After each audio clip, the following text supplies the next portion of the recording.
রাসূল সাল্লাল্লাহু আলাইহি সাল্লাম তার উম্মতের জন্য সুপারিশ করবেন, তার উম্মতকে জাহান্নামে দেওয়ার জন্য নয়, জান্নাতে দেওয়ার জন্য।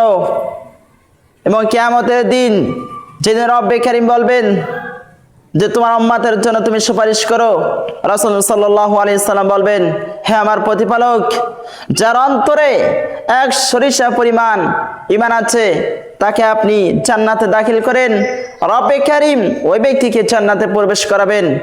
এবার আরো বলবেন, যার অন্তরে সামান্য পরিমাণ ঈমান আছে তাকেও আপনি জান্নাতে প্রবেশ করান।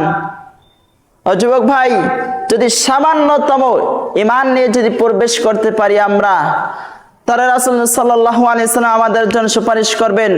আর যদি ঈমান ছাড়া মৃত্যুবরণ করি তাহলে আমাদের জন্য সুপারিশ করবেন না, এবং সুপারিশ করেও কোনো লাভ হবে না। কারণ আমরা তো দুনিয়াতে ফাহিশা কাজ করেছি, অন্যায় করেছি, কুকর্ম করেছি, এর জন্য অবশ্যই অবশ্যই জাহান্নামের আগুনে এবং জাহান্নামের আযাবে আমাদেরকে যেতে হবে। এই জাহান্নামের আযাব থেকে আল্লাহ রাব্বুল আলামিন আমাদেরকে রক্ষা করুন।